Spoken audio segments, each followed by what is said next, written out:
It's your man Fly T Miles. I'm here with my man David Charles and David Charles.ENT. Make sure y'all check him out. My man got the rawest interviews out here. I like what you're doing with your platform. Also, check out It Is What It Is Radio on YouTube, Big Sports Channel. Only Kid. Spread love, not war. Public agreement. DC, I see you, baby. Keep doing what you're doing.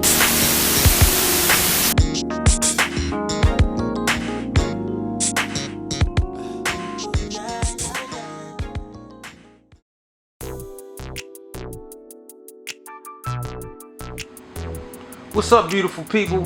What's going on with you? This your boy David Charles, and we back at it again. Another David Charles ENT production, and I have another special guest, a brother I've known probably my whole life for real. Yeah. You know, I mean, I could say probably 35 years easy. At least. Yeah, my man Tyree, Fly Ty Miles. What's up, baby?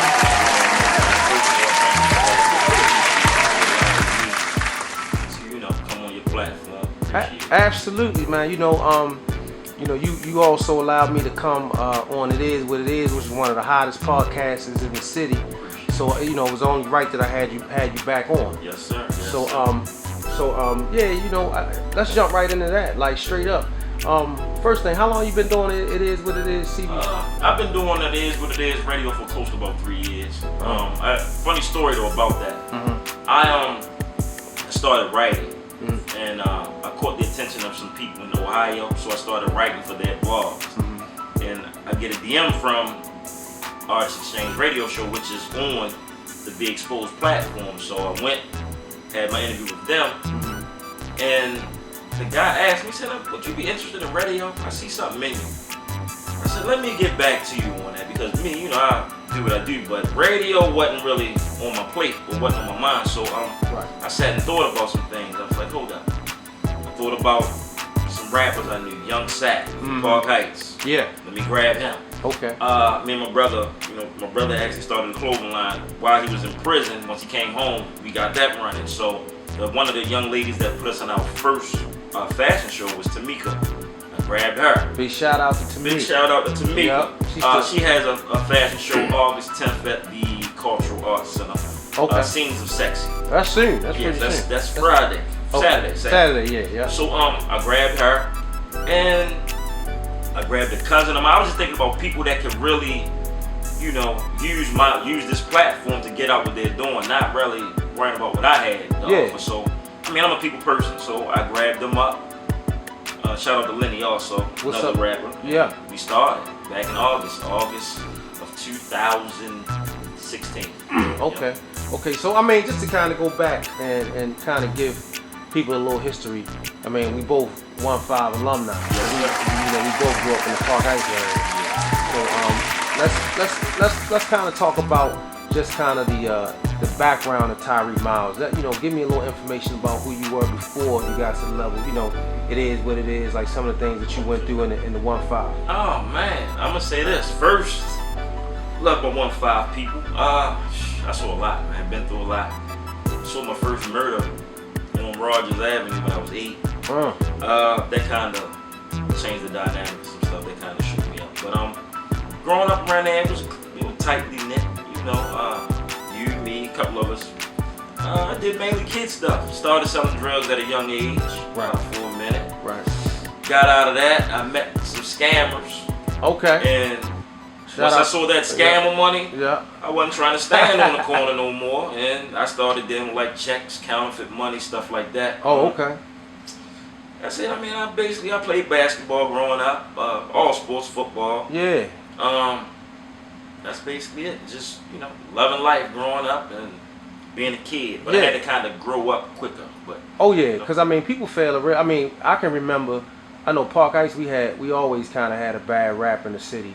But I remember when we was younger, man, we had a ball out 1-5. We had a ball and we were unified. We don't have that now. Yeah. Like back in the day, we could go anywhere together, go and leave, and wouldn't have no problems. Now it's more or less everybody seems like they have an ulterior motive on just trying to do wrong to their brothers. Yeah. And it's crazy. Yeah, that's interesting. Yeah. So, but there's a lot of brothers that ain't make it out the 1-5, so that was why it was important for me to get you, on the David Charles ENT platform.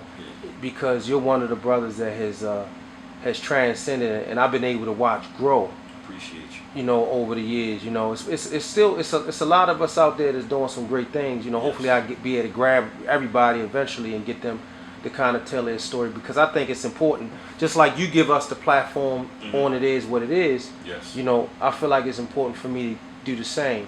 Yeah. But tell me about, you know, as far as It Is What It Is, like what was the mentality behind it? Like what is your focus, you know, or the market that you're trying to target on It Is What It Is? Actually, I'm a backtrack a little bit. Once I first started, I wanted to try to get artists that were, you know, in the city a platform that you usually wouldn't give that platform. I would give, like, I've had guests that you may see at a gas station playing an instrument. Yeah. I've had them on my show. I try to give any talented person my platform. So that was what it was at first. I was gearing more towards artists, right, and the youth. But then I started to just try to venture off into having a show that, once you watch my show, you want to get a message. Oh, you yeah. want to learn something. Yeah. And hopefully, you know, we can make you laugh at the same time, and, you know, make you want to tell somebody else about it. So my main thing was to get a solid platform and give good information, good content, and just promote positivity. Okay, so I'm just ask you this. So based on your 3 years of doing it, do you have any signature shows that may have stood out to you that were just like above all else, like like a signature show, a signature topic? What are the topics, the things that have made It Is What It Is a hot place to check I got out? a few signature shows. And I've been on a couple of them now. Right. One, Mark Farley. Shout out to him. Mark Farley was locked up for about 30 years. Oh, for a crime he didn't commit. Oh my goodness. I had him on when he first came on. He actually been on twice. Okay. Because he has an appeal that he's going through now. Right. So Mark Farley was one. Was crazy. I interviewed a kid. His name is, well, not a kid, an artist by the name of King Tony, next to Blow. Okay. I really didn't know about him then, but he's making a lot of noise now. I've interviewed Freeway before. Okay. I got a few. I've done a lot of mental health shows too, because that's my background. I'm a mentor, so I try to get, you know, the message out about mental health. But I got a few, man. Oh man, you got me thinking. I don't know. I had a lot of. Yeah, King Midas done been on. Right. I've had comedians on. Yeah. I'm gonna have to come back to that. But that one of my favorite shows though was the one with Mark Farley on there. Mark Farley was one because he told us about, you know, that whole situation of him being wrongly accused and having to sit in that cell for 30 years. Yeah, that's amazing. So that was a tough one. Yeah, but you got me thinking now. You got me running down a roster, man. I'm trying to think, but go check it out. It Is What It Is Radio on YouTube's big exposure. Yeah, definitely check it out. It's definitely something hot, and you know, you definitely need to tune into that. And it comes on. When does it? Fridays, 9 p.m. Okay. Yep. Okay. The YouTube's Be Exposed channel. So let's transition a little bit. So we're gonna come back to It Is What It Is. Yeah. Now, as far as the writing, so you know, we you know, I know you also do writing. So where did that come about at? Like, to my understanding, you got a book. I come from a family of writers. Okay. But to let you know, one day how writing actually just started for me. I do a lot of reflecting. Self-evaluations, I would call it. And one day I just got to thinking, man, I grew up over Park Heights and over East Baltimore kind of at the same time. Right. My mother was getting high. My father was, you know, ladies' man. Okay. Stand-up guy. So I lived with my mom first. Transitioned, moved to my father. I moved with him when I was in the 6th grade. Okay. And remember on Boys in the Hood when Trey went to move with his father? Yeah. Same thing. Remember that my father scene. Sat me down. Yeah. You're going to do these chores. You're going to cut the grass. So it was the same type of thing, but we started bumping heads. And the love I had for my mother and being away from her, knowing that she was abusing drugs, kind of made us bump heads. Right. So I wanted to go back and live with my mom. Okay. So I was, you know, helping her out at a young age. Wow. So trials and tribulations, you know, it was like a crack house almost where I was staying. But nobody really knew it, but it helped me. Me growing up helped me be who I am today, I would say. Absolutely. Yeah, but yeah, definitely. So what? Could you tell me a little bit about? You said you had 2 books. Oh yeah. Well, so the books, as far as like you know, what's the concept, or could you give me a little information about? Yeah, like I was saying, I started writing, but the concepts. One, my brother died. My brother, which name is Jamel Bishop. We also call him King Porter. Rest in peace. He died. Thank you. Rest in peace to my brother King Porter. He was sir. killed on April 8th, 2016.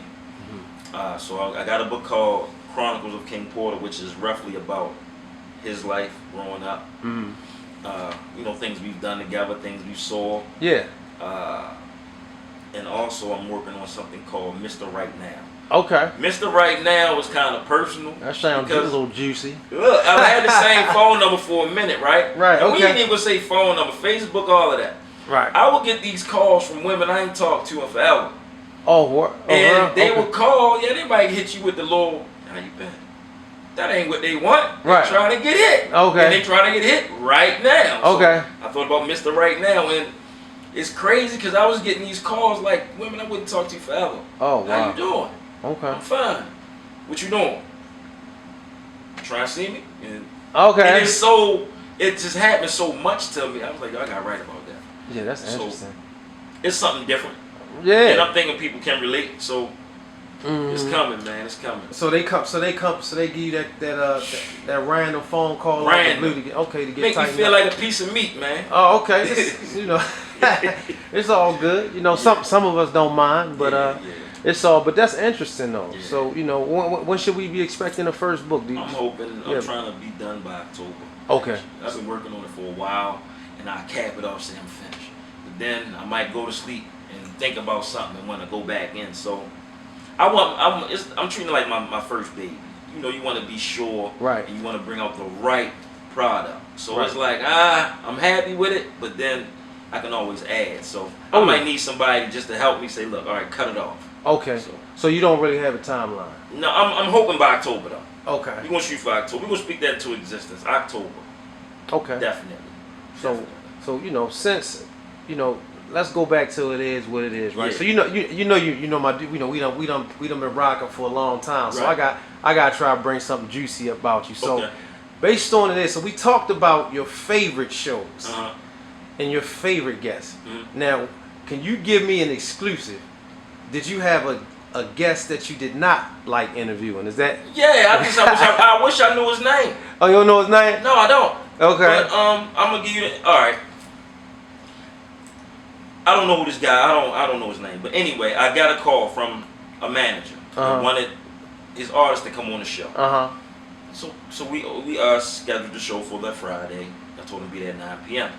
I get a call on a Wednesday. I work in the school system, so I'm teaching. I get a call about 12:30, 1 o'clock.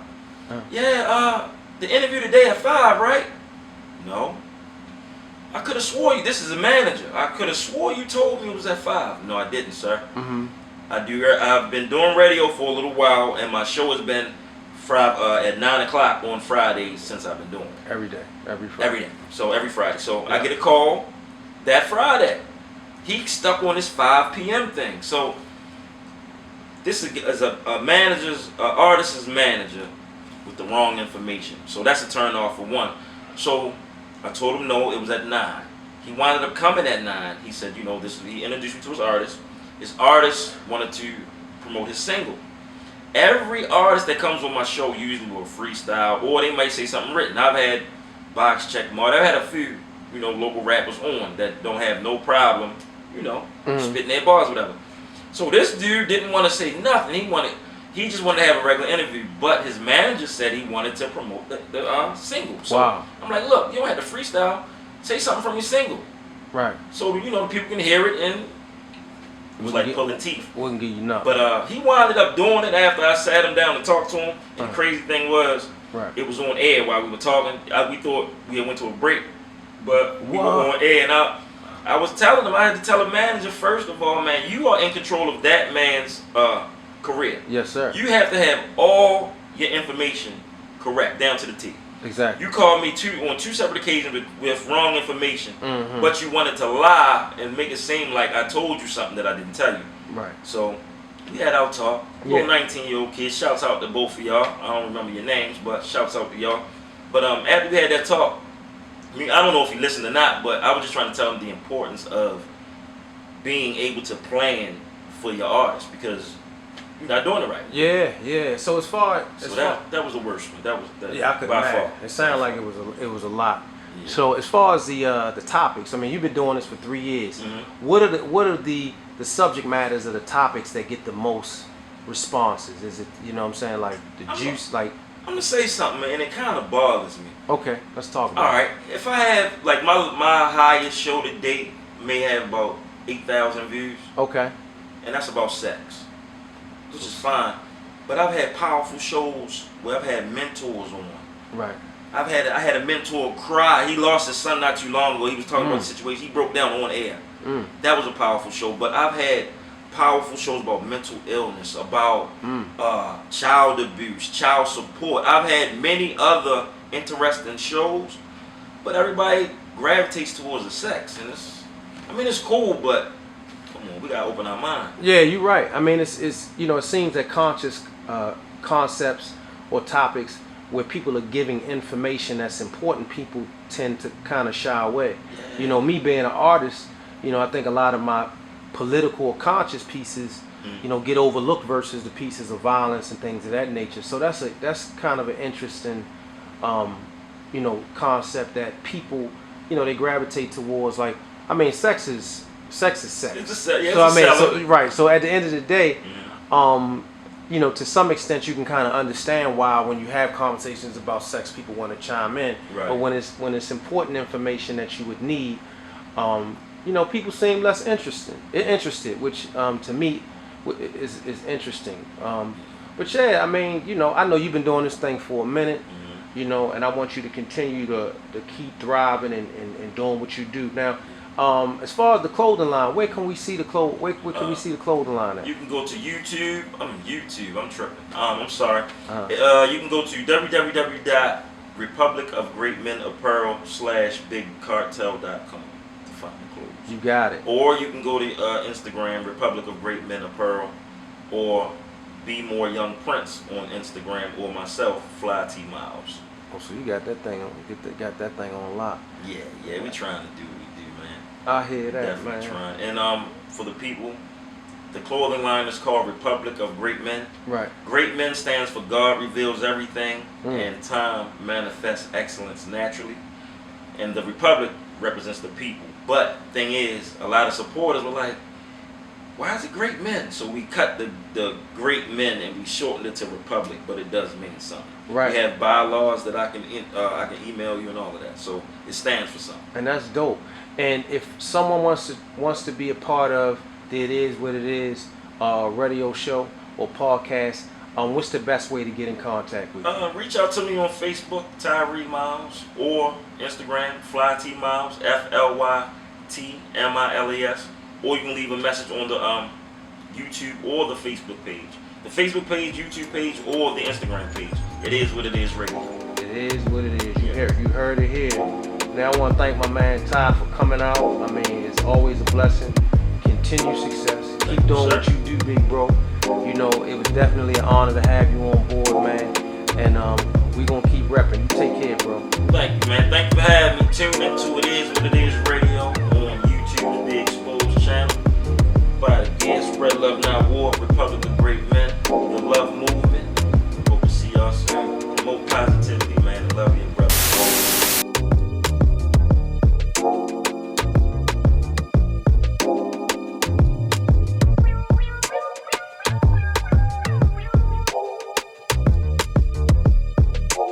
This is a David Charles.ENT production.